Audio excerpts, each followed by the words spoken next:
नमस्कार मित्रांनो, माझं नाव विकी मेघ दारुडा आहे. Good morning friends. किंवा अल्कोहोलिक्स अनोनिमस या अलौकिक संघटनेची मदत दारूपासून दूर राखलं गेले. मित्रांनो, आजचा टॉपिक आहे दुहेरी व्यक्तिमत्व. जे आत्ता मावशी चेअरमन सांगत होते आणि तोच आहे डॉक्टर जेकिल आणि मिस्टर हाईड. एक असं दुहेरी व्यक्तिमत्व जगणारा एक व्यक्ती तुमच्या समोर बसलाय. दाखवायचे दात वेगळे आहेत आणि खायचे दात वेगळे आहेत. थोडक्यात बोली भाषेमध्ये आपल्या मराठी भाषेत जास्त सोपा विषय होईल की मी दिसतो तसा नाही आहे. आणि जगामध्ये ती एक म्हण आहे ना की दिसतं तसं नसतं म्हणून जग फसतं. तसंच माझं मी जगत आलेलो आहे. अल्कोहोलिक्स अनोनिमसचा प्रवास मित्रांनो शेअर करीनच, पण त्याच्या आधीपासून माझं जीवन कसं होतं, मी लहानपणापासून नेमकं काय होतो. तर ॲक्च्युअल माझं जे काय कुटुंबातलं मी जे काय वाढलो, लहानाचा मोठा झालो, मी काय जगायला सुरुवात केली, त्याच्यामध्ये मी एक प्रकारचा आहे ना बुजरा पोरगा होतो. म्हणजे कोणाची जास्त मिक्स नव्हणारा, एकलकोंडा. कारण वडिलांचं अल्कोहोलिझम रोजचं चालू असायचं. रोज तो राडा घरी. सकाळी ते एकदम शर्टिंगमध्ये कडक इस्त्री करून स्कूटरवरती कामाला जाणारे आणि संध्याकाळी 7, 8, 9, 10, 11 नंतर कधीही टाईट होऊन येणारे. अशा बापाचा मी मुलगा. त्याच्यामुळे सतत एक न्यूनगंडाची भावना, मित्रांमध्ये मिक्स होणार नाही. झालो तर त्यांच्या स्कूटरचा आवाज ऐकला तर कुठेही गल्लीत असेल तर पळत पळत घरी येणारा, असा घाबरणारा मी. आम्ही तिघं बहीण भावंड ती आली की एका कोपऱ्यात बसायचो एकमेकांना चिटकून. मग ते एकेकाला पुढे बोलवायचे. मग सकाळी सांगायचे सकाळी जाताना 13चा पाडा सांगितलं, चल बोल आता. तर 13चा पाडा पाठ नसून झाला तर शेजारी आईला सांगायचे लाटणं ठेवायचे शेजारी. खाली वाकवायचे, पाकीट टाकायचे, रोज हे चालायचं. आणि त्याच्यामुळे भीती होती मनामध्ये. कधी फुललोच नाही आयुष्यामध्ये. एक मनात एक अशी भावना होती ना की यार मी कोणाला सांगणार मला काय होते. एक 10 बाय 15ची छोटीशी रूम आणि ते सिरियल पाहायचं होतं. ते सिरियल पाहायला शेजार त्यांच्या घरात जावं लागायचं कारण टी व्ही नसायचा घरामध्ये. मग त्यांच्या घरातून गेले की ते मध्येच टी व्ही बंद करायचे. त्यात तो राग मनामध्ये असायचा, चिडचिड व्हायची, व्यक्त होता येत नव्हतं. भावना सतत दाबल्या मी माझ्या. अशा दाबत गेलो मी, माझ्या भावना दाबत गेलो. आणि त्याचा परिणाम असा झाला की मी कुठेतरी शाळेमध्ये थोडासा एक्सप्रेस व्हायला लागलो हळूहळू. वयाच्या 9व्या वर्षी बरं का एक्सप्रेस व्हायला लागलो. म्हणजे मी भांडणं करायला लागलो. अभ्यासात हुशार होतो, चित्रकलेत चांगला मार्क्स मिळायचे, फुटबॉल खेळायचो लहानपणापासून. त्याच्यामध्ये कुठेतरी एक प्रॅक्टिस करायचं तर लोक असे कौतुक करायचे ना माझे बाहेरच्या जगातलं की अरे भारीच बरं का तू, मस्त खेळतोस. तर मला भारी वाटायचं. शाळेतले सर लोक, मॅडम लोक म्हणायचे ड्रॉइंग चांगला काढतोयस, मला भारी वाटायचं. मग मी शाळेत वर्गात हुशार होतो, ॲव्हरेजमध्येच होतो. 60, 70, 80% खूप झाले त्यावेळेस माझ्यासाठी नाही का. खेळून बिळून राडा करून 70% मिळणं पण खूप मोठी गोष्ट आली. वाचलं की पाठ व्हायचं. आता काकड आरती झाली एवढ्या मागच्या महिन्यामध्ये, तर पहाटे लवकर उठून विठ्ठल रुक्मिणी मंदिरात भजन अभंग वगैरे असतात सकाळी लवकर सगळीकडेच महाराष्ट्रावर. तर सकाळी उठून तेवढा लहान वयामध्ये ना 2री 3रीला असताना मी असं पातील आहे ना माझं असं हळूहळू किचन वाट्यावरती घेऊन जायचो. मग ते गरम करायला ठेवायचो आणि पहाटे सगळे झोपलेले असायचे. 4:30, 5 वाजता मी उठून ना ते सगळं करून परत पाणी ते पातीला उचलून आंघोळ करायला जायचो पहाटेवर.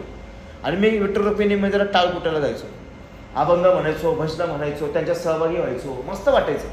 त्यामुळे त्या लोकांमध्ये एक नाव होतं की अरे पोरगा चांगला आहे, पोरगा चांगला आहे. मला वाटायचं मी भारीच आहे, मी ॲक्च्युली भारीच आहे. पण माझ्या घरच्यांच्या ह्या सगळ्या वातावरणामुळे मी बिघडलो. आणि मला जे हवं आहे ना ह्या लोकांनी मला ते पुरवलं नाही आहे, मला जे पाहिजे ते. म्हणजे हे किती चुकीचे लोक आहेत माझ्या आयुष्यात आले. मी ॲक्च्युली चुकीच्या घरात जन्माला आलो आहे हा विचार 4थीला असताना आला माझ्या डोक्यात. म्हणजे तुम्ही विचार करा मी किती लवकर मॅच्युअर झालो होतो वैचारिकदृष्ट्या. म्हणजे किती लवकर पुढचे विचार करायला लागलो होतो की मी चुकीच्या घरात जन्माला आलोय. हा विचार मला 4थीला असताना आला. मला असं वाटलं की मी चुकीच्या आईवडिलांच्या घरात आहे. मी ॲक्च्युली ऑस्ट्रेलिया, कॅनडा, अमेरिका इथे जन्माला यायला पाहिजे होतो. तिथे माझं खरं अस्तित्व आहे. त्यात व्हायचं काय की मला वडील मारायचे पाडे पाटणे झाले वगैरे म्हणून. आणि दुसऱ्या दिवशी त्यांचा ॲक्सिडेंट व्हायचा.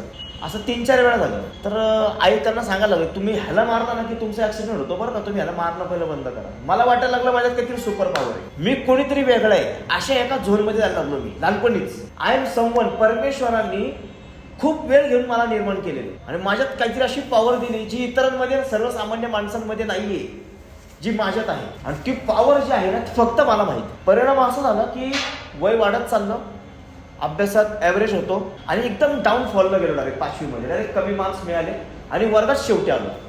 जो वर्गात पहिल्या 5-10 नंबरमध्ये यायचा तो डायरेक्ट वर्गात शेवटी आलो मी. आणि डायरेक्ट खालच्या तुकडीत गेलो. खालच्या तुकडीत गेल्यानंतर जी काय अवस्था झाली माझ्या मनाची ती खूप वाईट होती. तिथून मला परत उभं राहता येत नव्हतं लवकर. घरचे टॉन्ट मारायला लागले, धतिंग करतो, असं करतो, तसं करतो, फक्त तू दाखवतो वगैरे.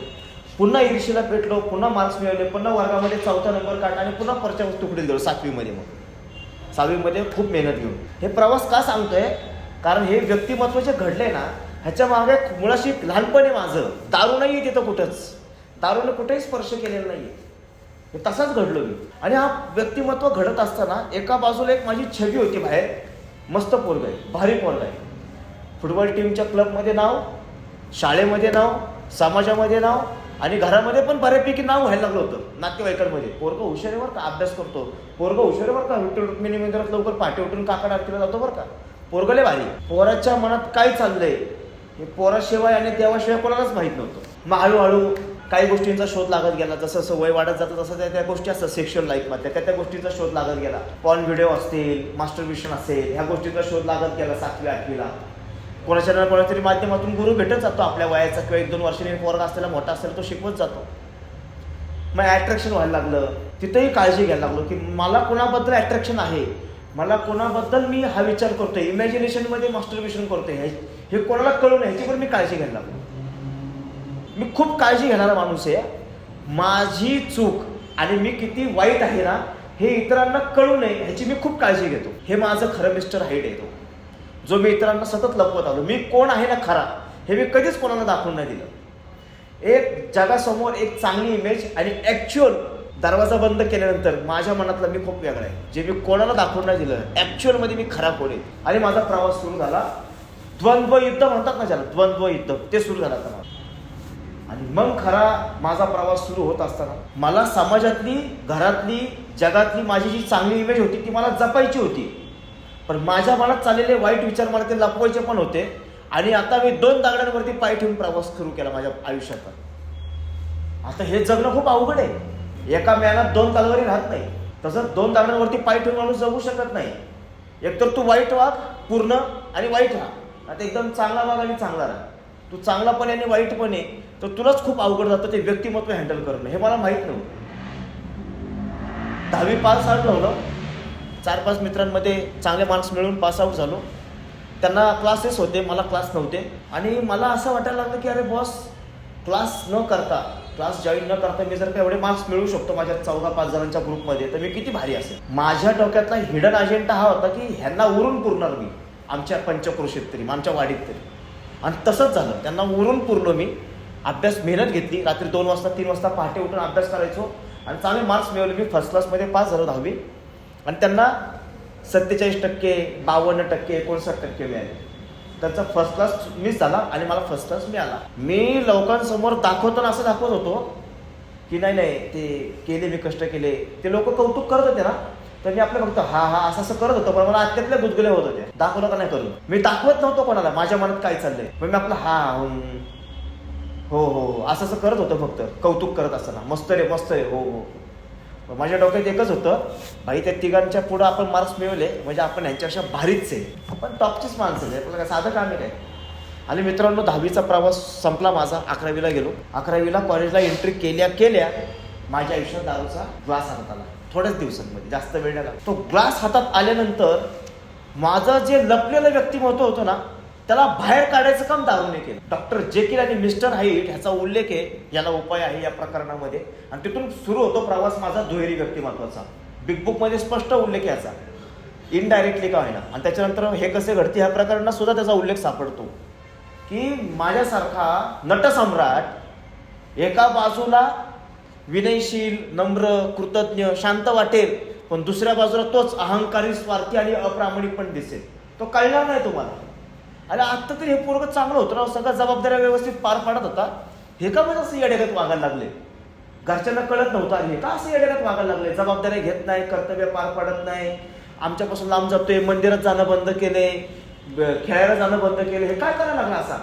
आता माझ्यातलं जे मिस्टर हाईड्स होतं ना तो बाहेर काढायचं काम दारूने केलं. तिच्यात खत पाणी घातलं, आगीत तेल ओतायचं काम केलं आता फक्त दारूने.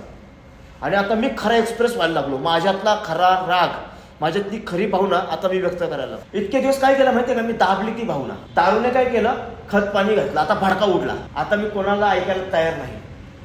माझा प्रवास वयाच्या 16व्या वर्षी सुरू झाला दारूचा. त्याचबरोबर पॅरलल माझा रेड लाईट एरियाचा पण प्रवास सुरू झाला. मला सेक्सची भावना खूप तीव्र स्वरूपात होती लहानपणापासून. 6वी-7वीला असल्यापासून. 7वीपासून मला मास्टरबेशन आणि त्याच्यामध्ये मला किक मिळाली होती. यस, भारी वाटतं. किती नॉर्मली माणूस एकदा करतो ना दिवसभरातून, 15 दिवसातून एकदा करतं, आठवड्यातून एकदा करतो. मी दिवसातून 5-5 वेळा करायचो. मला असं वाटायला लागलं की बॉस किक मिळते, किक भारी वाटतं मला. रात्री जर का मी ते केलं नाही तर मला झोपच लागणार. अजून एक ड्रॉबॅक. आणि सकाळी काय करतोय, आंघोळ करून टाळ कुटतोय. मी बघा कसा चांगला आहे, दुहेरी व्यक्तिमत्व. मी असंच लोकांसमोर माझी इमेज चांगली आणि एक खोटा असाच जगत राहिलो. मी ॲक्च्युअल लोकांसमोर खरा एक्सपिरियन्स झालो नाही आणि होऊ पण शकलो नसतो बरं का. मी खरं माझ्या मनात काय चाललंय, मी जर समोरच्याला सांगितलं तर समोरचा मला काय म्हणेल ही भीती नाही का मला. समोरचा मला जज करेल ना बॉस. आणि ह्या 4 भिंतींच्या बाहेर आहे ना सगळं जग जज करतं बरं का.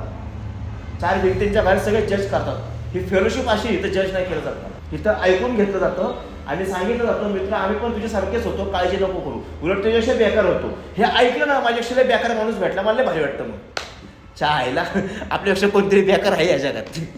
मग मला असं बरं वाटायला लागतं. बाहेर तसं नाहीये. बाहेर किती कांड करू देत त्यांनी, ते नेहमी त्यांची इमेज चांगलीच सांगतात.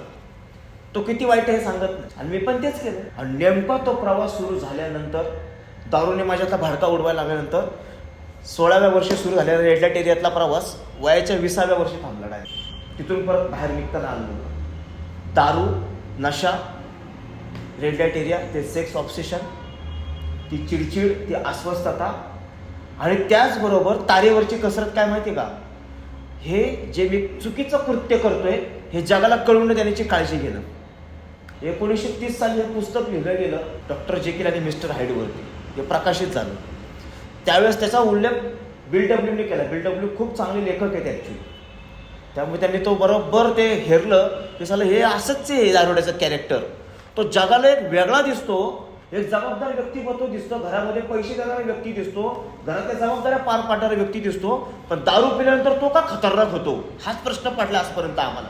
चला हे काय नेमकं लपडं ह्याचं. सकाळी तरी व्यवस्थित होतं, संध्याकाळी कधी गाडी बिघडली यायची. आणि आता तर आम्हाला शेजारी व्यवस्थित दिसला होता बसताना. अरे 4 पॅक पिल्यानंतर हे काय झालं असं वागायला हे लागले. कोणालाच गॅरंटी नाही मी काय वागू शकतो, मी काय वागतो ते. खतरनाक व्यक्तिमत्व. आणि त्याचा उल्लेख जो केलाय त्या डॉक्टरचा, तो दिवसभर इतका नम्र असतो, इतका शांत असतो. आता हॉस्पिटलमध्येच मीटिंग चालली आहे, तो प्रत्येक पेशंटशी नम्रतेने बोलत असतो. या, बसा, व्हेरी गुड, कसं वाटतंय, नक्कीच तुम्ही बरे होणार, काळजी नका करू, एकदम छान वाटणार तुम्हाला, काही नाही झालेलं तुम्हाला. एकदम असं तो सगळं छान चेक करणार, शुगर वगैरे जे काय व्हॉटेवर, BP वगैरे सगळं छान चेक करणार आणि त्यांची काळजी घेणार पेशंटची. एकदम गोड बोलणार त्यांच्याशी, त्यांच्या डोक्यावर हात फिरणार. लहान मुलगा असेल तर, माणूस असेल तर त्यांना काळजी नका करू, तुम्ही मस्त बरे होणार. त्यांना सहानुभूती देणार, त्यांना सहिष्णुतेने जवळ करणार, त्यांना करुणेने जवळ करणार, त्यांना होप्स देणार, तुम्ही आजारातून बाहेर पडणार. आणि तोच व्यक्ती रात्री ज्यावेळेस ते केमिकल प्यायचा, तोच मिस्टर हाईड रात्री लोकांचा खून करायचा. खतरनाक व्यक्तिमत्व. म्हणजे जो माणूस दिवसभरामध्ये हॉस्पिटलमध्ये, क्लिनिकमध्ये, OPD मध्ये लोकांना चेक करतोय, करुणेने, प्रेमाने जवळ घेतोय, तोच माणूस रात्री 11, 12, 1 नंतर लोकांचा मर्डर करायचा. आणि सिरियल मर्डर, सिरियल वाईज असंख्य लोकांचे खून केलेले आहेत त्यांनी. त्याला म्हणतात मिस्टर हाईड. आणि हेच आमचं रूप होतं. आम्ही दिवसभरामध्ये वेगळं व्यक्तिमत्व होतं आणि संध्याकाळी आमचं वेगळं व्यक्तिमत्व असायचं दारू पिल्यानंतर. जे की मागाशी म्हणालो, दारूने आमच्यामध्ये त्या आमच्या मिस्टर हाईटला खत पाणी घालायचं काम केलं. हो रे एक्सप्रेस बिंदास, तुला शिव्या द्यायच्यात का त्या लोकांना, दारू पी दे शिवी. तुला रेड लाईट एरियात जायचंय, दारू पी, कॉन्फिडन्स वाढेल, जा बिंदास. तुला गाडी 100च्या स्पीडने चालवायची, दारू पी, तुझा कॉन्फिडन्स वाढेल, चालव बिंदास, नको घाबरू. दारूने मला काय केलं, माझ्यातला निर्भीडपणा वाढवला. कर रे बिंदास, बघू पुढचं पुढं, भिड रे बिंदास, बघू पुढचं पुढं, पुढचं पुढं, पुढचं पुढं. तू परिणामांची तमाना बाळगणारा दारुडा मी बिंदास करायला लागलो. घाबरणं बंद केलं मी, लोकांना घाबरणं बंद केलं, घरच्यांना घाबरणं बंद केलं. आग लगे बस्ती में हम हमारे मस्ती में सुरू झाला प्रवास. आता मला काय फरक नाही पडते कोणाचा, कोण काय माझ्याबद्दल विचार करत. सुटली गाडी, आता थांबायलाच तयार नाही. घरच्यांसोबतचे माझे संबंध इतके बिघडले की पुढच्या काही टाइम मध्ये माझ्या घरच्यांना हाच प्रश्न पडला, तो हाच पोरगा आहे का ज्याला आम्ही जन्माला घातलंय, आणि हाच पोरगा आहे का ज्याच्यावरती आम्ही संस्कार चांगले केले होते, की जो आता अशा पद्धतीने आमच्याशी वागतोय. त्यांना काही सुगावा लागे ना त्याचा. वय वर्ष वाढत 20, 21, 22 सुरू झालं मला. मित्रांनो, माझं व्यक्तिमत्व तसंच वाढत वाढत वाढत वयाच्या 23व्या वर्षापर्यंत येऊन थांबलं. आणि मला अल्कोहोलिक्स अनोनिमसचा संदेश वयाच्या 23व्या वर्षी मिळाला. 7 डिसेंबर 2012ला अल्कोहोलिक्स अनोनिमसची पहिली मीटिंग केली मी मदर ग्रुपला, ऑर्नेला हायस्कूलला. तोपर्यंत माझ्या आयुष्यातलं सगळं गेलेलं होतं. माझे नातेसंबंध खराब झालेले होते. मी ज्या मुलीवरती प्रेम करत होते ती प्रियसी मला कायमची सोडून गेलेली होती. हे मला आत्ता कळतं बरं का, त्यावेळेस ती कायमची सोडून गेली. मला वाटलं की तात्पुरती गेली असेल 1-2 महिन्यासाठी. आज 12 वर्ष होऊन गेली, ती माझ्या आयुष्यात परत नाही. मित्रांमध्ये मिक्स होणं बंद झालं होतं. मित्रांनी मला त्यांच्यात इन्व्हॉल्व करणं बंद केलेलं होतं. लोकांनी मला वाईट टाकलं होतं. मी लोकांपासून दुरावला गेलेलो होतो आणि एकटा अंधाऱ्या खोलीमध्ये स्वतःला कोंडून घ्यायला सुरुवात केली होती. आत्महत्येचे विचार वयाच्या 22व्या वर्षी माझ्या डोक्यात सुरू झाले होते. आता जगण्यात अर्थ नाही, आता मेलेलं बरं असं वाटायला लागलं होतं. कुठेतरी सरेंडर झालो 5 डिसेंबर 2012ला की परमेश्वर आता बाहेर काढ, मी थकलोय, मला माझं आयुष्य माझ्या पद्धतीने हाताळता येत नाहीये, मला ह्याच्यातून बाहेर काढ. त्या परमेश्वराने माझी कुठेतरी हात ऐकली. ज्या व्यक्तीचा मी खून करण्याचा प्लॅन केला होता त्यांनीच मला अल्कोहोलिक्स अनोनिमसचा मेसेज दिला. ज्याची आणि माझी 36चा आकडा होता. त्याच्याच एरियामध्ये मला मार खावा लागला होता. आम्ही दोघं गुन्हेगारी क्षेत्राशी संबंधित होतो. तो त्यावेळेस टॉपचा गुन्हेगार होता त्याच्या भागातला. आजही त्याचं नाव आहे, वय जास्त त्यांचं. आणि त्यांनी मला अल्कोहोलिक्स अनोनिमसचा संदेश दिला आणि तिथून माझा जो प्रवास सुरू झाला. दारूपासून दूर राहिलो. पहिला महिना गेला, दुसरा महिना गेला, फेब्रुवारी महिना सुरू झाला आणि 90 दिवस होत आले होते. माझी आई मला म्हटली, अरे तू जरा तुझ्यात बदल वाटतोय मला. कारण मी थोड्याशा छोट्या छोट्या गोष्टी घरातल्या ऐकायला लागलो, हे आणून दे, ते आणून दे. आणि मला वाटायला लागलं की आता मी सुधारलो की. दारू सुटल्यानंतर झालं की. मित्रांनो, सगळ्यात गोड गैरसमज, दारू थांबल्यानंतर माझं व्यक्तिमत्व बदलतं. अजिबात नाही. दारू थांबल्यानंतर माझा खरा आजार सुरू होतो. ए मध्ये आल्यानंतर आपले इथे मेंबर सांगतात ना, पहिले पिंक क्लाउड स्टेज आहे ना, गुलाबी ढगांची अवस्था, भाऊ पहिले 1 वर्ष, नंतर वास्तव समोर येतो ना, त्या वास्तवाला तू कसा सामोरा जातो ना, तिथे खरी तुझी कसोटी. वास्तव हे होतं माझ्या आयुष्यातलं. मी शिक्षणापासून लांब गेलेलो होतो. वास्तव हे होतं की मी तोच मुलगा होतो जो इतरांना त्रास देणार होता. फक्त तो आता दारू पित नव्हता, त्याच्यामुळे त्याचा भडका व्यवस्थित उडत नव्हता किंवा दाखवत नव्हता तो भडका उडतोय ते. आता मित्रांनो, त्याच गोष्टीने, त्याच केमिकलने माझ्यामध्ये एक विचार टाकला. आता दारू नाही माझ्या आयुष्यात, पण व्यक्तिमत्व तेच आहे. तर माझ्या मिस्टर हायटी माझ्या डोक्यात एक विचार टाकला की डॉक्टर बाब आणि बिल डब्ल्यूचा फोटो जो लागतोय त्याच्यामध्ये आपला कसा फोटो लागेल म्हणजे. आता हे व्यक्तिमत्व माझं सुरू करायला लागलं. आता तो माझ्यातला छुपा आजार सुरू झाला बघा कसा. तो मीटिंगमध्ये बसायचा, तो मीटिंग चेअर करायचा, प्रिएम्बल वाचायचा, डेली रिफ्लेक्शन वाचायचा, चहाची सर्व्हिस करायचा, बेंचेस पुसायचा, फळा लिहायचा, सगळं करायचा. हा तो व्यक्तिमत्व. आणि तेच व्यक्तिमत्व घरी गेल्यानंतर, जेवणाचं ताट समोर आल्यानंतर, जेवणाच्या ताटाला जर का किनाराला जर भांड्यांची पावडरचे डाग असतील थोडे, तर तेच ताट जोरात भिडकायचा. आखरीचा भागण्यात स्वयंपाक असा करतात. तर भांडी घासतात नाही तुम्हाला. सोबर आहे बरं का मी, 8 महिने, 10 महिने, 1 वर्ष, पण माझं व्यक्तिमत्व बघा बाहेर. या 1.5 तासाच्या मीटिंगमध्ये आणि बाहेर जोपर्यंत मी तुमच्यामध्ये उंबरत आहे ना, तोपर्यंत मी तुमचा आहे बरं का. इथून बाहेर गेल्यानंतर रस्त्यावरती आता चुकून जरी एखादी कट मारला ना मला, त्याची आई बहीर काढायला मला वेळ लागणार नाही मित्रांनो. असा दारुडा आहे. इथं खोटी नम्रता दाखवणारा, खांदे वाकून नम्रतेने सेवा करणारा, एकदम हळू आवाजात बोलणारा, गोड आवाजात शेअरिंग करणारा, नवीन न्यू कमर आल्यानंतर एकदम भारी भारी शेअरिंग करणारा, डिसीज वरती शेअर करणारा, आणि तोच नंतर बाहेर गेल्यानंतर त्याची आई बहीण काढणार. जे आता माझे चेअरमन म्हणत होते, दुहेरी व्यक्तिमत्वावरचा लेख वाचला आणि तो एका बाजूला न्यू कमरला मिठी मारणारा आणि दुसऱ्या बाजूला एखाद्या स्लीप मेंबरला त्याची आई बहीण काढून त्याची गॉसिपिंग करणारा. दुहेरी मी असाच आहे. मी अल्कोहोलिक्स अनोनिमस मध्ये एक प्रकारचा बुरका घालून बसायचो. सरडाला पण लाज वाटेल इतके रंग बदलतो मी. आत्ता मी जो आहे ना तो थोड्या वेळी नसणार आहे अजिबात. एखाद्या मेंबर बद्दल माझ्या मनात जर का राग असेल आणि तो समोरून आला, मला विचारता नाही कसा आहेस, तुम्ही मस्त आहे, एकदम छान आहे, तुम्ही कसे, एकदम मस्त आहे, लगेच आबिदला म्हणणार लय छपरी येतो. त्या दिवशी मी बघितलं होतं त्याला, दिवशी बाईला विचारताना नाही का काय क्या रेट आहे. आता मी त्याला लांबून बघितलं बरं का, लांबून, की तो काहीतरी बोलतोय कुठल्या तरी बाईसोबत. मी जजमेंट पास केले, बाई पूछ रहा था बाई. हा, त्याच्याबद्दलची त्याची इमेज खराब करणारा. एखाद्या मेंबरला आर्थिक स्थिती त्याची एखादी बिघडलेली असते तर तो कधी कधी मदत मागतो मेंबर लोकांना. 100, 200, 500, 1000 रुपये घेतात लोक. मेंबर लोक व्यवहार करतात ना. कोण नाही, माझे पण व्यवहार झालेत, मी केलेत, माझ्यासोबत झालेत. मी इतरांना देणे, कोणी मला देणे. हे नाही एखादा मेंबर पैसे देत नाहीये, तो ज्यावेळेस सांगतो एखादा मेंबर की अरे भाई माझे पैसे नाही दिले बरं का, ते बास आला न्यू कमर कोपऱ्यात घ्यायचा, त्याच्यासोबत राहू नको बरं का. टोप्या टाकतो तो, हा लांब राहा त्याच्यापासून. तुला कोणी अधिकार दिलाय? सावध कर की इथे एवढंच सांग, कुठल्याच मेंबरशी आर्थिक व्यवहार करू नको, त्याला तू जबाबदार असेल इतकं सांग. तो एकदा चोरी केली त्यांनी आणि तो कान फाट्या नाव पडलं त्याला, आता तो चोरी करणं त्यांनी बंद केलं, याचा अर्थ तो चोरच आहे का? तर नाही होत तसं. पण आमचं जग कसं आहे माहिती आहे का, एकदा चोरी केली का 10 वेळा चोरी केली त्याला चोर म्हणूनच आयुष्यभर लक्षात ठेवतात. प्रॉब्लेम. मित्रांनो, प्रवास सुरू राहता येईल माझा. मला आठवतंय चांगलं, माझ्या आयुष्यामध्ये सॉब्रेटीची वर्ष वाढत असताना सुद्धा माझ्या मनात काय चाललंय हे न व्यक्त केल्यामुळे, फेलोशिपमध्ये हे न व्यक्त केल्यामुळे सॉब्रेटीच्या आता जे काही मला वर्ष होती, काही दिवस थांबल्यानंतर जे काय 12 वर्षाचा प्रवास आहे माझा दारूपासून दूर राहण्याचा, त्या 12 वर्षामध्ये मित्रांनो 5 वेळा दारू पिण्याचा विचार. दारू प्यायचा विचार का आला? त्याच्या मागं कारण आहे, मिस्टर राईट काम करतो. काय माहितीये, माझ्या मनात खरं काय चाललंय ही जी खळबळ आहे ना, ती मी कोणाला सांगतच नव्हतो की माझ्या मनात नेमकं खरं काय चाललंय. मी एक प्रकारचा, जसं मगाशी म्हणालो, बुरखा घालून फेलोशिपमध्ये होतो. मी एक प्रकारचं पांघरून घालतो इथं.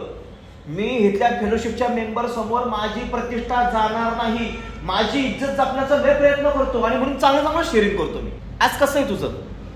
चेअरमन सांगतात, या भाऊ 5-10 मिनिटं तुमचा अनुभव कथन करा, कसं वाटते तुम्हाला? सुरुवातच अशी करणार, माझं नाव अमुक अमुक, मी एक दारुड आहे, देवाची कृपा, बांधवांची मदत, आज मस्त चाललंय, सुखी समाधानी आयुष्य जगतोय. आणि पुढचं शेअरिंग, बायकोला कालच मारले. आहे का ताळमेळ? कशाचा काय? कशाचाच काय? सकाळी झोपेतून उठलोय, डोळे उघडलेत, अंथरुणात मांडी घालून बसलोय, प्रार्थना केलीये, देवा तुझ्या इच्छेचं पालन करण्यासाठी जागा झालोय. आणि दिवसभर कोणाची इच्छा चालवतोय? स्वतःची. ताळमेळ. माइंड, बॉडी आणि सोल ह्याची अलाइनमेंट बसली पाहिजे, असं फेलोशिप सांगते. प्रार्थना आम्ही घ्या 11व्या महिन्यात, आता 11व्या महिन्यात सुरू. ह्या माइंड, बॉडी, सोल ह्याचं अलाइनमेंट लागली पाहिजे आणि एका चॅनलमध्ये त्यांनी काम केलं पाहिजे. माझं तिन्ही भरकटलेले. बॉडी दुसऱ्या दिशेला, माइंड दुसऱ्या दिशेला, सोल काहीतरी वेगळंच सांगतोय. त्या सोलचा आवाजच ऐकू येणार मला, कारण इतके स्वाबोधोषांची लेअर्स आहेत त्याच्यावरती. आवाज कसा पोहोचणार? मला सांगायचंय काय, मी दारूपासून दूर आहे, पण व्यक्तिमत्व तेच आहे. अजून व्यक्तिमत्वात बदल नाही झालेला. तुम्हाला दिसतं तसं काही नाहीये. सॉब्रेटीची वर्ष वाढली म्हणजे चक्रविक्र येत नाही. मला असं वाटतं फळ्यावरती म्हणजे सॉब्रेटीची वर्ष वाढायला लागले, चक्रविक्र येईल, स्पिरिच्युअल ग्रोथ होईल. आणि मग आता आपल्याला इथं सॉब्रेटीचं काउंट, इथं फेलोशिपमध्ये ना मार्केट आहे बाई. किती वर्ष आली? 2. किती दिवस झाले? 15 दिवस झाले. येत राहा म्हणून. तुम्हाला किती झाले? 25. लय भारी किती. त्याची बायको म्हणते, भाऊ लवकर मीटिंगला जातो, घरात बसू नको, तुझा त्रास होते आम्हाला. पण आम्ही काय करतोय? काउंटिंग. क्वांटिटीला महत्व येतं ना फेलोशिपमध्ये. फेलोशिपच्या मार्केटमध्ये क्वांटिटीला नाही महत्व आहे, क्वालिटी कशी बी राहते त्याची. ते क्वालिटी कधी कळते? ही क्वालिटी कधी कळते? जोपर्यंत तो बोलणार नाही तोपर्यंत काय क्वालिटी कळणार? बरोबर. माझ्यासारखा दारुडा हरामखोर, ती क्वालिटी जी आहे ना, जी बिघडलेली, ती न सांगण्याची खूप काळजी घेतो. मी तेच केलं. इतरांना माझे स्वभाव दोष आणि माझ्या चुका न कळण्याची मी खूप काळजी घेतली इथं फेलोशिपमध्ये, जे माझं खरं रूप होतं. आणि ते लपवल्यामुळे माझ्या हातात दारूचा ग्लास येण्याचे जास्तीत जास्त चान्सेस आहेत. हा आजार सेल्फ डिसेप्शनचा आहे, आत्मफसवणुकीचा आजार आहे. हा कळलाच नाही. मला वाटलं दारू सुटली, आता कशाला पीत नसते आता आपण. येट लागले काय? 1 डे ॲट अ टाइमच्या हिशोबाने सुटली आता दारू हातात येणार नाही अजिबात आता आपल्या. अजिबात. येट लागले काय? मित्रांनो, स्टार स्पीकरचं भूत घुसलं डोक्यात, चुकून पण नाव घेऊ नका. असं मी मित्र म्हणून सांगतोय, मला खरा अधिकार नाहीये, पण आज देवाची कृपा आहे की आज त्या मानसिकतेतून बाहेर पडले. आज देवाने दिलेली संधी म्हणून आज स्पीकर म्हणून आलो इथे. माझी लायकी नाही स्पीकर होण्याची. मित्रांनो, स्टार स्पीकरचं भूत घुसलं. एका बांधवांच्या कळपात असं राहिलं होतं की भाई तो स्टार स्पीकर आहे, मुंबईचा स्पीकर आहे, त्याला बोलवायचं, ह्याला बोलवायचं, तो एका पुस्तकावरती भारी वाचतो, ह्या विषयातले भारी बोलतो, त्याला बोलवायचं. अरे म्हटलं, BW डॉक्टर बॉब नंतर आपला फोटो मध्ये. BW डॉक्टर बॉबने किती 12 स्टेप्स कॉल केले? 5000+ ना. बघत राहा, फक्त बघत राहा मी काय करतो. मित्रांनो, इथं सांगितलेलं आहे, आम्ही संत महात्मे होऊ शकत नाही, आम्ही धुतल्या तांदळासारखे नाहीये. आणि नेमका मी तो प्रयत्न करत राहिलो. मला नाही गरज. साधं सोपं, कीप इट सिम्पल स्टुपिड सांगितलं, किस या फुल form. Keep it simple stupid. नको काहीतरी वेगळं दाखवण्याचा प्रयत्न करू, सोपं ठेव. सांग तुझं वास्तव काय तुझ्या आयुष्यातलं. ह्यांच्यासमोर नको. मी काय करत होतो माहिती का? म्हणजे मला हसं येतं कधी कधी की इथं सगळे जे बसलेत ना, माझ्या सकट. मी प्रतिष्ठा गमावलेल्या लोकांमध्ये प्रतिष्ठा मिळवण्याचा प्रयत्न करत होतो. म्हणजे मी कुठे इमेज मिळवण्याचा प्रयत्न करत होतो, सगळ्या दारुड्यांमध्ये इमेज मिळवण्याचा प्रयत्न करत होतो. म्हणजे मी किती याडा असेल, सगळे इमेज घडवले तिथं. आणि त्याच्यामध्ये तुझी इमेज ठेवतेस का जपून? अरे सांग, दूध का दूध पाणी का पाणी, इथं शेअर कर. जे आहेस तो खरा तू.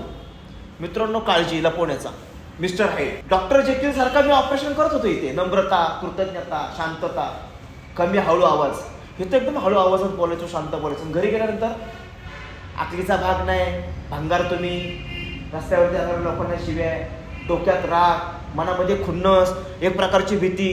सांगितलीच नाही. सांग ना बिंदास, मला अंधाराची भीती वाटते.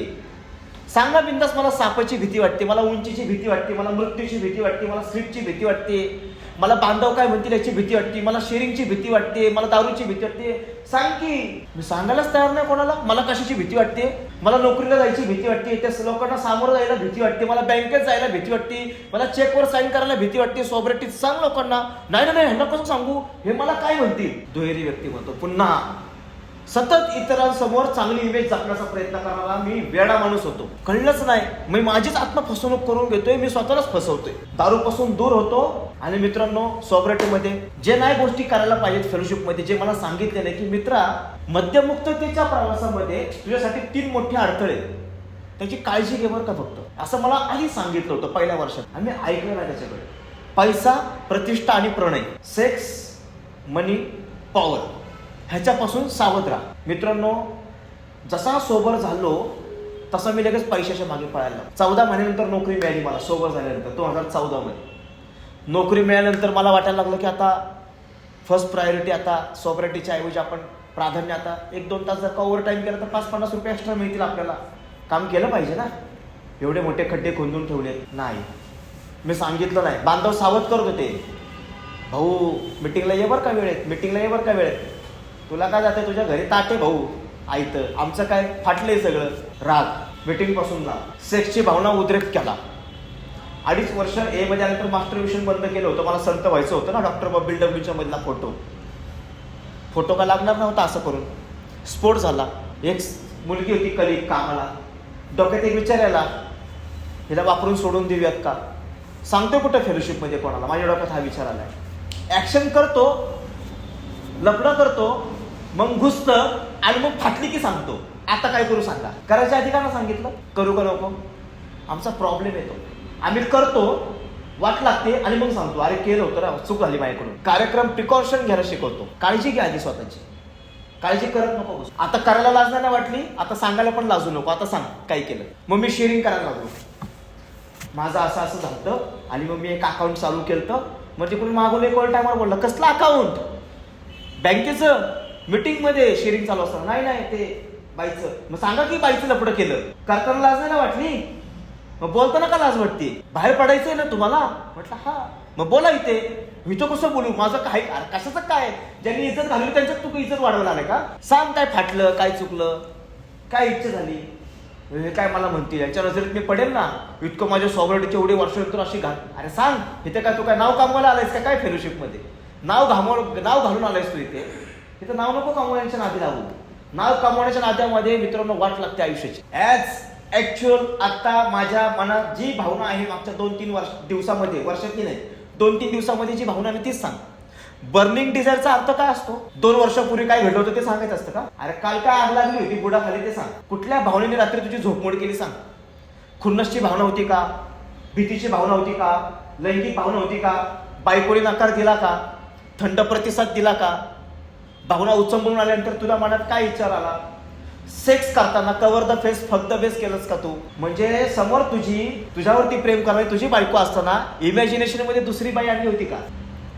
दुहेरी व्यक्तिमत्व सगळ्यात टोकाचं बेकार होतं का डोक्यामध्ये. ती हाय मी, जो मी सांगत नाही लोकांना. काय सांगत नाही, मला सांगायला लागेल. मला जर दारू प्यायची नसेल तर मला सांगावं लागेल. एका ठिकाणी एक स्लोगन आहे, मला माहित नाही ते इंग्लिशमध्ये काय म्हणतात त्याला, पण मराठीत मनाच्या तोडक्या मोडक्या भाषेत सांगतो. मार्गदर्शकाने मला सांगितलं होतं की जितका आमचा आजार आहे ना तितकेच खतरनाक आमचे सिक्रेट्स आहेत. ते सिक्रेट्स जोपर्यंत ओपन होत नाही ना तोपर्यंत आजारातून मुक्त होता नाही अजिबात. संपलं विषय. ते सिक्रेट्स ओपन करावे लागतील. म्हणून तर 4थ्या आणि 5व्या पायरीचं मेन्शन केले 12 पायऱ्यांमध्ये.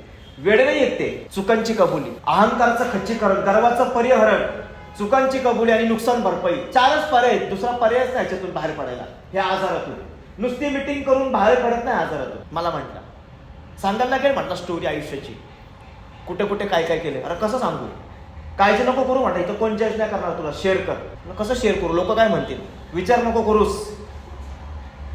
सबसे बडा लोक क्या कहेंगे लोक. बाहेर पडायचंय, चांगलं आयुष्य जगायचंय. BW काय सांगतोय म्हटलं, काय सांगतो, दारूपासून दूर राहिला. दारूपासून दूर राहण्यासाठी व्यक्तिमत्वात आमूलाग्र बदल करायला सांगतायत ते. Profound personality change, total psychic change. शब्द वेगवेगळे आहेत, पण विल्यम टी सिल्कवर्थ आणि BW ना एकच सांगायचं होतं, व्यक्तिमत्वात आमूलाग्र बदल झाल्याशिवाय कोणताही मद्यपी कायमचा दारूपासून दूर राहू शकत नाही. आणि व्यक्तिमत्वात आमूलाग्र बदल करायचा असेल तर 12 पायऱ्यांशिवाय पर्याय नाही. नुसती मिटिंग करून व्यक्तिमत्वात आमूलाग्र बदल नाही होत भाऊ. व्यक्तिमत्वात आता कालच एकाचा मला मित्राचा फोन आला, एक महिना झाला त्याला आपल्या कार्यक्रमाला श्रद्धा समज. मला म्हणे 1 महिना झालाय, 4 दिवसापूर्वी दारू प्यायचा विचार आला. म्हटलं काय झालं, ह्या 12 पायऱ्या म्हणजे नेमकं काय. त्याला विश्लेषण समजून सांगत होतो. त्याला म्हणजे मला जे सांगितलंय ते त्याला सांगत होतो की अरे म्हटलं तुला काय झालं की मीटिंग मध्ये आलो, माझ्यासारख्या दारुड्याचा दारू समोरचं अहंकाराचं खच्चीकरण झालं. मी हारलोय दारू पुढे, मी हातबले. पहिल्या पायरीचा पहिला अर्धा भाग मी मान्य करतो, मी हातबले.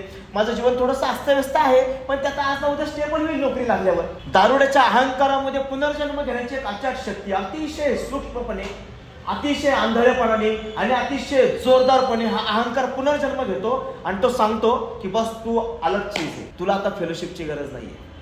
मिस्टर हायटी काम करायला परत सुरुवात केली.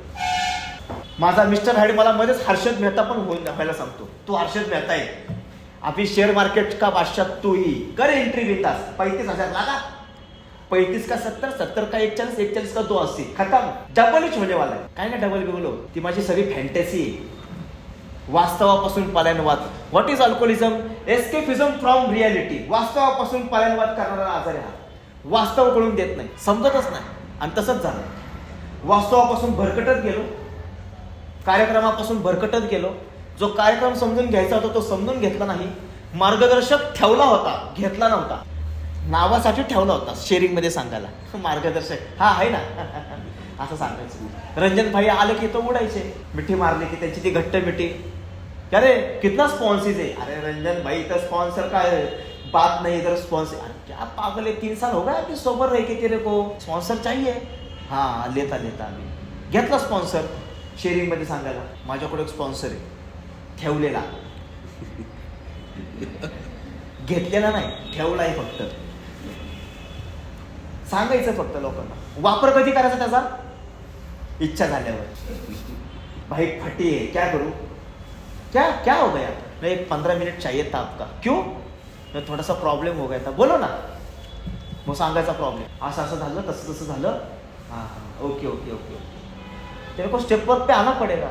हाँ भाई आता ना, अभी ये प्रॉब्लम तो सॉल्व करो, फिर आप करेंगे ना. हाँ ठीक है, तो ऐसा कर, ऐसा कर, हो जाएगा थोड़ा सा, देख तू नहीं तो फिर ए मेंबर से बात कर. हाँ ठीक है भाई, करता बात. झालं, प्रॉब्लेम सॉल्व झाला. कुठला स्पॉन्सर झालं की आता दगडाखाली हात होते तोपर्यंतच आहे ना मी.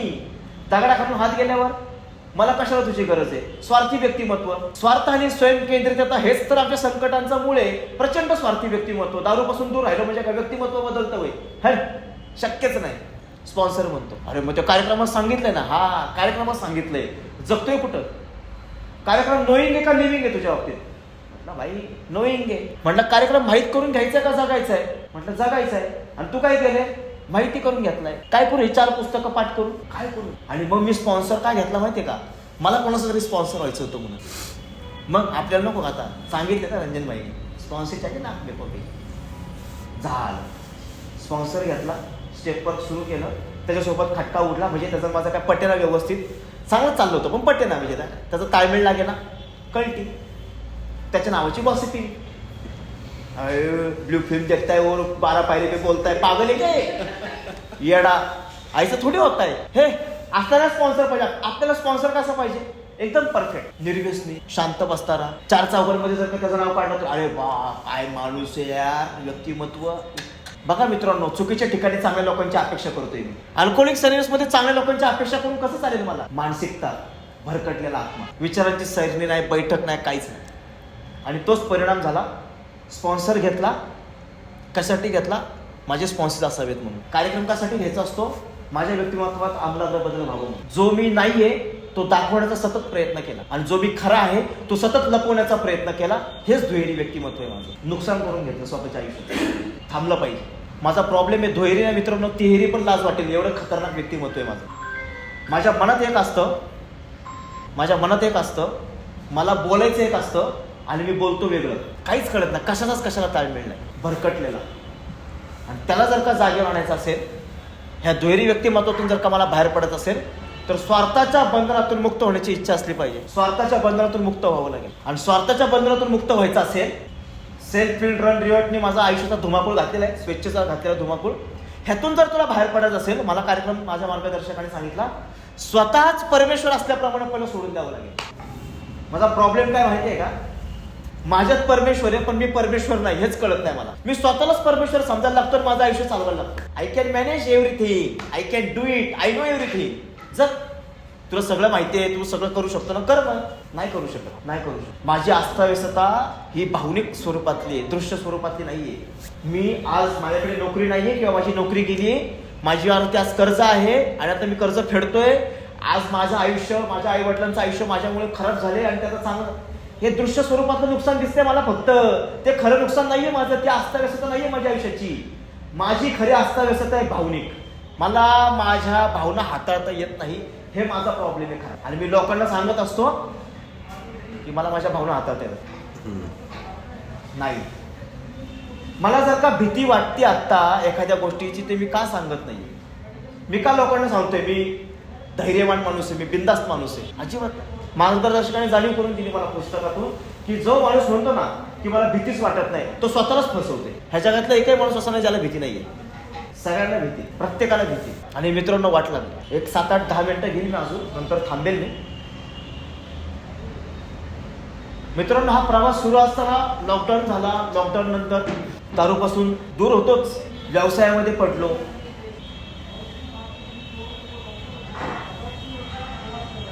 व्यवसायामध्ये 19-20 व्हायला लागलं पार्टनर सोबत. राग यायचा, बोलता येत नसायचं, सांगता येत नसायचं. मला बांधवांनी सांगितलंय की नाही म्हणायचं असेल ना तर स्पष्ट बोल. नाही, हा बघतो करतो नको बोलू, स्पष्ट नाही म्हणायचं. सांगतो नाही तर नाही, होतं हो. मला नाही जमलं. आवाज येतो.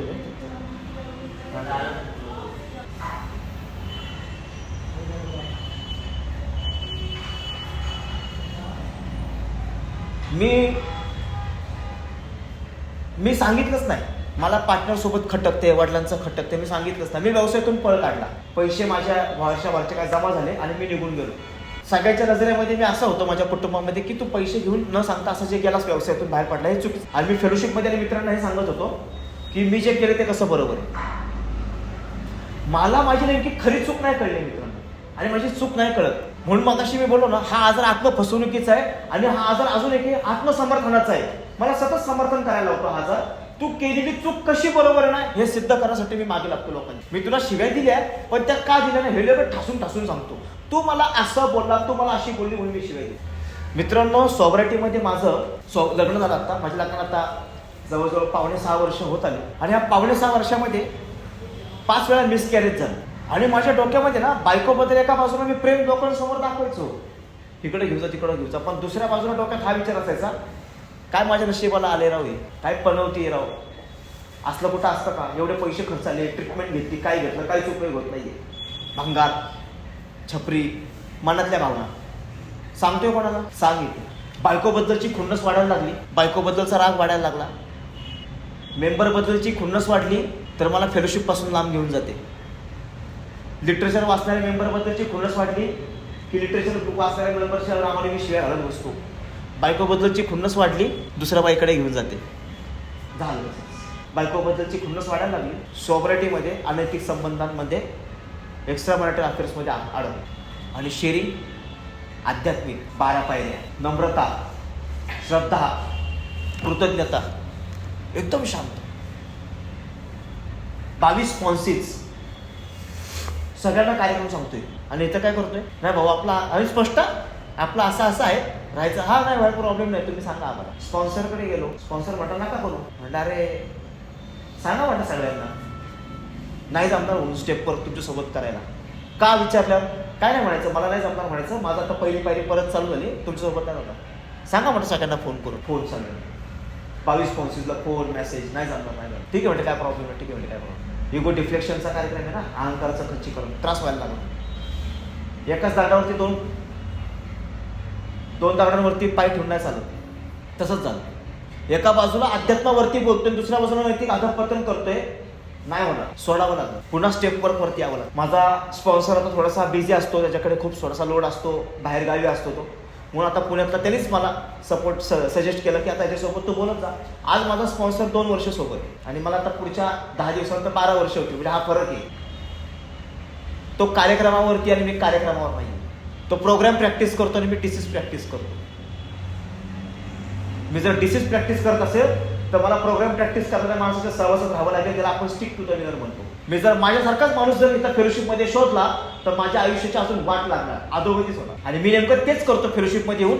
जो माझ्यासारखा काम करतो, जुगार खेळणारा जुगारवाल्यालाच भेटतो, बाईची लपडी करणारा बाईचाच लपडी करणाऱ्या माणसाला भेटतो आणि एकमेकांना नंबर देतो, जाऊन आलेले भारी माले. मग ते त्यांचा ग्रुप तयार करतात पॉन व्हिडिओचा. ते पॉन व्हिडिओ बघणारच त्यांचा ग्रुप असतो सगळा, ए मेंबरचा. अनेक मटक्यावाल्यांचा ग्रुप असतो, एक लॉटरीवाल्याचा ग्रुप असतो, ते त्यांचा ग्रुप तयार करतात. भाई किसी को बताने का नहीं है. हाँ लेकिन शेअरिंग खतरनाक, 12 पायऱ्या, तोंड पाठ, कुठल्या पानावर काय लिहिलंय, BW काय सांगतोय, डॉक्टर बाब काय सांगतोय, सगळं सांगणार. आणि वास्तवामध्ये आयुष्याची पार वाट लागलेली असते. दुहेरी व्यक्तिमत्व, भानच नाहीये. म्हणून BW म्हणतात आम्ही जे खरे कोण आहोत ना हे लोकांना सांगता आलं पाहिजे. लपवू नका. ज्यांनी 5वी पायरी मिस केली, म्हणजे लपवली, स्वतःच्या आयुष्यातला भूतकाळ ज्यांनी लपवलाय, 4थी आणि 5वी पायरी, त्यांना फक्त जाऊन विचारा त्या जुन्या सदस्यांना. पण ते कदाचित दारूपासून दूर असतील, पण त्यांच्या चेहऱ्यावरती समाधान आणि शांतता आहे का बघू नये. तेव्हा कळतं की बस नाही, दारूपासून दूर आहे, क्वांटिटी खतरनाक आहे, क्वालिटी नाही. तुला असं जगायचंय का आयुष्य, बाहेर पडायचंय का, ऐकायची तयारी आहे का, हो. सांगेल ते करायची तयारी, हो. ऐकलं मित्रांनो, त्यांनी जे सांगितलं ते केलं, जे सांगितलं ते केलं. मी असा वेळा माणूस आहे मित्रांनो की माझी प्रतिष्ठा जपण्यासाठी फेलोशिपमध्ये, समाजामध्ये, जगामध्ये, घरच्यांमध्ये मित्रांनो कर्ज काढून मित्रांनो मी मोठेपणा दाखवणारा माणूस.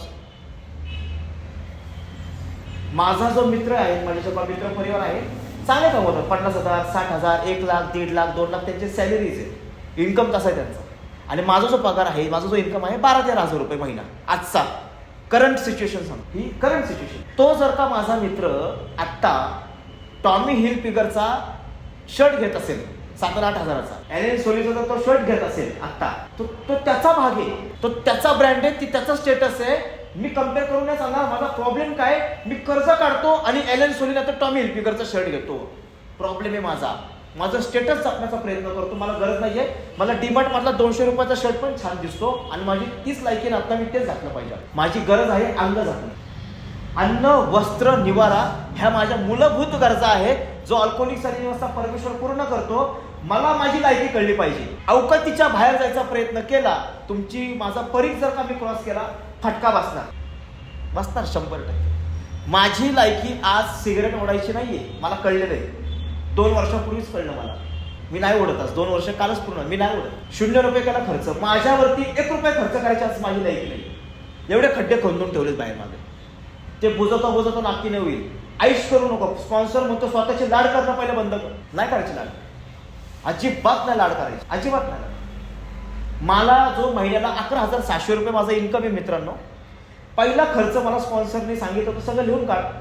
मी लिहून काढलं. त्यातला सगळ्यात पहिला खर्च किटी बॉक्स आहे 600 रुपये. त्या पगारातच घर चालवायचं, त्या पगारातच EMI भरायचं, त्या पगारातच भाडं भरायचं, त्या पगारातच लोकांची द्यायची देवी. ऋण काढून सण नाही साजरे करायचे, नाटक नाही करायचं. लोन घ्यायचं दिवाळी नाही साजरी करत बसे, अजिबात. मोठेपणाने खोटेपणात आयुष्य गेले तुझं, भव्य दिव्य दाखवण्यात लोकांना. बंद कर ते व्यक्तिमत्व. अल्कोहोलिक्स अनोनिमसचा प्रोग्राम महत्व कमी करायला शिकवतो, महत्व वाढवायला नाही. मित्रांनो, अल्कोहोलिक्स अनोनिमस मध्ये महत्व कमी करायला यायचं असतं. हे समजायला मला 11.5 वर्ष लागली सॉक्रेटिस. नाही गरज. एखादा बांधव एखादी डे विजन नाईट विजन ठरल्यानंतर जर का तो 5,000 रुपये डोनेट करत असेल, इथे पे करत असेल, ते त्याचे. माझी जर का आता कंडिशन नसेल तर मला स्पष्ट सांगता आलं पाहिजे, मी 300 देईन नंतर 500 देईन. तुम्हाला काय सांगायचं होतं तुमचा प्रश्न आहे. आता दारू नाही पिते, रोजचं 100 रुपयाच्या खर्चाने तुझे 3,000 वाचले की भाऊ, तू नको सांगू. जेव्हा परमेश्वर मला देईल, योग्य वेळ आली की मी ते देईल. आणि आतून आवाज येतो, कंजूसपणा नाही करायचा मला तिथे, जेव्हा योग्य वेळ तेव्हा द्यायचं. आज लोकांची द्यायला सुरुवात केली, छोटे छोटे सुरुवात केली टप्प्याटप्प्याने. कर्ज बुडव्यांच्या मध्ये नाही आज सुदैवाने. मार्गदर्शक बोलतो, घेणाऱ्यांच्याच बसू नको, आता देणाऱ्यांच्याच बस. देवाची कृपा आहे मित्रांनो, आज परमेश्वरांनी उठवलं तिथून घेणाऱ्यांच्या मधून आणि देणाऱ्यांच्याच बसवलं. द्यायला शिक, जसं जमेल तसं, जे जमेल तसं द्यायला शिक. परमेश्वर तुला मदत करेल. करतोय मित्रांनो आज मदत. एका कामापासून सुरुवात केली, दुसरं वाढलं, तिसरं वाढलं, चौथं वाढलं, काम वाढत चाललं. देवाची कृपा आहे. आज फिरतीवरचं काम होतं, आज शांत. काल परवापासून 2-3 दिवस ट्रीटमेंट चालू आहे. सुदैवाने थोडेफार पैसे सेव्हिंग करून ठेवलेले होते, दवाखान्याचा ट्रीटमेंटचा खर्च करू शकलो. एका मित्राची मदत घेतली, बायकोची मदत घेतली, तो खर्च मॅनेज करू शकलो मित्रांनो. हा तर अवघड होतं. देवाची कृपा. मला हे करावं लागेल. मी जर नाही केलं हे तर मित्रांनो काहीच नाही. मला माझं आजचं वास्तव सांगता आलं पाहिजे. मला माझी आजची मानसिकता शेअर करता आली पाहिजे. मी जितकी माझी आजची आणि कालची आणि परवाची मानसिकता लपवेल ना, तितका खतरनाक आहे. आणि माझ्या डोक्यात काय चाललंय ना, मला हे सांगता आलं पाहिजे. मी आत्ता उद्या काय करणार आहे, मी आता 1 तासाने काय करणार आहे ना, माझ्या जवळच्या 8-10 मेंबरशी बोलता आलं पाहिजे मला. मोबाईलमध्ये 800-850 मेंबरचे नंबर आहेत माझ्याकडे. त्यातले 10% जरी पकडले, 80 लोक, त्यातले 10% पकडले, 8 लोक आज माझे खास मित्र आहेत, ज्यांना माझी नस साडी माहिती आहे. मी नुसतं हॅलो जरी केलं ना, त्यांना कळतं बोल काय प्रॉब्लेम आहे. आहेत का माझे मित्र? काय येतोय, जातोय, बसतोय, मी माझ्या धुंदीत आहे, गपचूप कल्टी मारतोय, सुपर मिटिंगला थांबत नाहीये, मनातली भावना शेअर करत नाहीये, शेअरिंगची संधी मिळाली तर शेअरिंगमध्ये बोलत नाहीये. गडबड होणार. आणि ह्या व्यक्तिमत्वाचा मला जोपर्यंत ह्या व्यक्तिमत्वात आमूलाग्र बदल करायचा प्रयत्न नाही करणार मी, आणि कुवतीप्रमाणे करायचं आहे, तिथं पण मला संघर्ष नाही करायचा. हळूहळू माझ्या नंतर आलाय सॉब्रायटीमध्ये आणि माझ्या पुढे गेला स्पॉन्सर घेऊन, प्रोग्राम घेऊन, आणि मी अजून मागच आहे. मत्सराची भावना वाट सांग मला, मत्सराची भावना आहे. लपवू नकोस. तुझ्या मनातल्या हा आजारच मुळात भावनांना आणि विचारांना लागलेला आहे, आणि त्याच भावनांमध्ये विचारांमध्ये तू गुरफटत तू स्वतःच संपून घेतो आयुष्य. सोबराईट भावना आणि विचार व्यक्त एक्सप्रेस कर, वाशी. मित्रांनो सुदैव आहे आज, देवाची कृपा आहे की माझ्या मनातल्या आज करंट सिच्युएशन काय आहे ना, ही सांगायची मला ताकद आहे मित्रांनो. आज खरं सांगतो, देवाची कृपा आहे माझ्यावरती. की मला एका बांधवाने सांगितलं होतं की काल परवाचं नको, जुनं नको सांगू आम्हाला. आता ज्यावेळेस न्यूकमर असेल, पहिली मिटिंग करतो, त्यावेळेस नक्कीच डिसीजवरती शेअर कर, आशादायक देवाणघेवाण कर, विचारांची देवाणघेवाण कर. पण ज्यावेळेस आपलेच बांधव असतील ना, त्यावेळेस आत्ताची करंट सिच्युएशन शेअर कर. नसेल शेअरिंगमध्ये बोलते तर पटकन स्पॉन्सरशी बोल, 1-to-1 बोल, आणि अशा माणसाशी बोल की जो तुझ्यासोबत तो कार्यक्रमावरती आहे कुठेतरी, तो तुला दिसतो तुझ्यासोबत असताना तो कसा वागतो, त्याच्यासोबत बोल. पण बोल, विचारांशी खेळू नकोस, स्वतःच निर्णय घेऊ नकोस.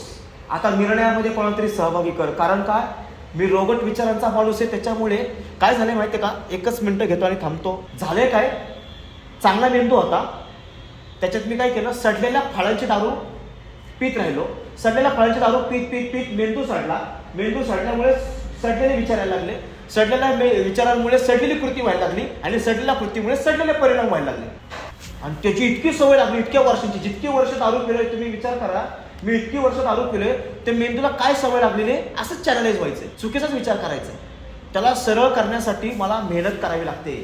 माझी सोबरायटी टिकवण्यासाठी मला जाणीवपूर्वक कष्ट घ्यावे लागतात. आज पण सकाळी उठल्यावर प्रार्थना करावी लागते, परमेश्वर आजचे दिवस दारूपासून, नशेपासून, जे काही नशा आहेत सगळ्या त्याच्यापासून लांब ठेव. आणि रात्री झोपताना आभार मानावे लागतात. त्यांनी जे जे सांगितले ते करावं लागतं. मीटिंग करावी लागते, स्पॉन्सरशिप बोलावं लागतं, लिटरेचरचं वाचन करावं लागतं, सर्व्हिसमध्ये भाग घ्यावा लागतो, इनिशियल स्टेजवरती बांधवांना मदत करावी लागते. तेव्हा मी सोबत राहतो. आणि म्हणून 1.5 तासाची मीटिंग दिली ना, त्या 1.5 तासामध्ये मला 2 तास काढता आले पाहिजे. मीटिंगच्या आधी 15 मिनिटांत मीटिंग झाल्यानंतर 15 मिनिटांत 1.5 तास शांत meeting. It's a life saving drugs for me. आयुष्य वाचवणारं संभाषण चाललंय माझं, ते शांतपणे मला ऐकता आलं पाहिजे. हेच एकमेव सोल्युशन आहे माझं. बाकीच्या संपूर्ण कार्यक्रमाचं इथे उगमस्थानी मला जगता आलं पाहिजे. माझं ॲज ॲक्च्युअल आत्ता खरे विचार मला सांगता आले पाहिजे, तरच मी बाहेर पडेल. नाहीतर माझ्यातला मिस्टर हाईड असे काही घाणेरडे कृत्य करायला लावेल मला. मित्रांनो, मी सोबरायटीमध्ये पाहिले 8 वर्ष, 12 वर्ष, 18 वर्ष, 15 वर्ष, 22 वर्षांनी आणि 30 वर्षांनी स्लिप झालेल्या लोकांना भेटलो. तेव्हा कळतं बस कार्यक्रम 1 दिवसाचा काय. त्यांनी त्यांच्यातल्या मनातल्या भावना शेअर नाही केल्यामुळे पुन्हा दारूकडे वळायची वेळ आली. काही जणांना सुसाईड करावं लागलं. वारजेच्या पुलावरती एका पोराने, मला आठवते, मेंबरने सुसाईड केलेलं ट्रक पुढे येऊन. आणि त्याला सांगत होतं 8 दिवसापूर्वी काय होतंय शेअर कर, तुला काय होतंय. नाहीच बोलला. वडापाव खाता खाता पद्मावतीच्या कॉर्नरला आणि 8 दिवसानंतर शेवटी वारजेच्या पुलावरती सुसाईड केलं. का? त्याच्या मनात चाललेल्या विचारांनी त्याला संपवलं. आमचा आजार संपवणार आहे, आमचा आजार दारू पाजणार आहे. आम्ही लगेच दारू पित नाही, आम्ही लगेच सुसाईड करत नाही, पण आमचे विचार आम्हाला सुसाईड करायला आणि आमचे विचार आम्हाला परत दारू प्यायला भाग पाडतात. ते विचार शेअर करता आले पाहिजेत. मला काय होते नेमकं, आणि कुणी धुतल्या तांदळासारखं आहे ना, मी पण नाही. बिंदास सांगा. सेक्सची भावना बिंदास सांगायला पाहिजे, भीतीची भावना बिंदास सांगितली पाहिजे, खुन्नसची भावना बिंदास सांगितली पाहिजे, नैराश्य, राग काही असेल सांग, बाहेर काढ, तरच तू बाहेर पडशील. असो मित्रांनो, आपण मला बोलायची संधी दिलीत. नाया सवेरा समूह वेळेत पोचतो सुदैवाने, आणि कितपत विषयाला न्याय दिला वगैरे मला माहीत नाही, काय जे सुचलं ते बोललो. आपण मला बोलायची संधी दिली, सर्वांनी शांतपणे ऐकलं. धन्यवाद. थांबतो. थँक्यू.